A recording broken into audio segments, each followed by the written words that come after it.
A sixth form college in an East London borough is being accused of Islamophobia for suspending 3 of its Muslim students. 3 girls at Newham's sixth form college were sent home after it was claimed they misused the college's communication system. The girls emailed staff and their fellow students over the college's decision to cancel an event about the government's counter-terrorism strategy known as PREVENT. They also claimed the school dismissed the concerns of Muslim students over the scheme. Well, the college is defending its decision. It says the email made various demands and was an unauthorised and inappropriate use of the college's communication systems. The students have been temporarily suspended pending a further investigation, and it insists the students were not sent home for raising issues about Islamophobia. Well, I'm now joined by Ibtihal Bsis, who is a barrister, and she represents the girls and has represented many clients in similar situations. I know that Ibtihal, won't talk specifically about this case, but what I'd like to do is talk to you about PREVENT. Now, they raise concerns about this government initiative. What do you know about those concerns, and do you indeed share those worries? I absolutely share those worries. If I can tell you, in my practice, I used to deal with PREVENT cases in around 10%. Now it's 90% of my work.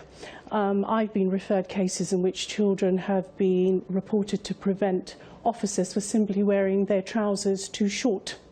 That is considered an Islamic belief and Islamic value. And PREVENT officers have not simply come along to the school to speak to these children, which is outrageous in itself.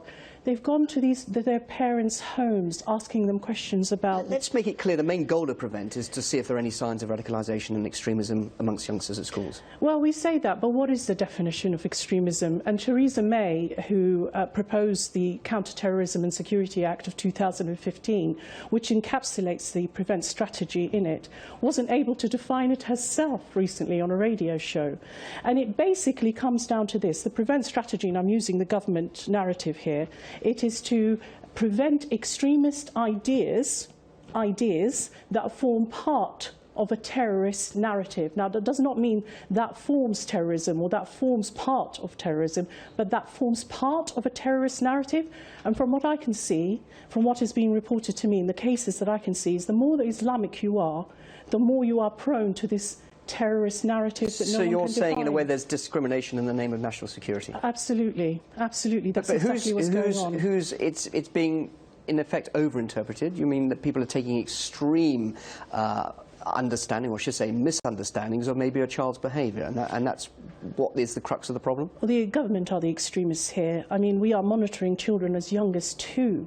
I'm being referred children who are as young as 2, who have been tipped off to the PREVENT officers for saying things like God is great in Arabic, Allahu Akbar, which is outrageous. You presumably talk to teachers. Aren't they put in a very difficult position as well? They are indeed, and some of them, would you believe, who are not of the Muslim faith, are too scared to speak out. I mean, what kind of state are we living in when people, their own people, are scared to stand up to them? Is this not beginning to show signs of a dictatorship? Shouldn't we be concerned about this? And a lot of teachers are actually beginning to speak out. I know that the Teachers Association were very concerned. A number of universities are very concerned. It's a shame, though, that not everybody's willing to speak out. But at the same time, obviously, there is genuine concern about the fact that young people are being radicalised, and some are indeed going off to fight abroad with ISIS. Well, I'm not entirely sure that that is happening across the board. I mean, I think we have to really think about what the government is proposing here. If you are stopping people talking about issues such as ISIS, what are young children going to do? Where are they going to find their information about ISIS? Where are they going to find their information about other such groups?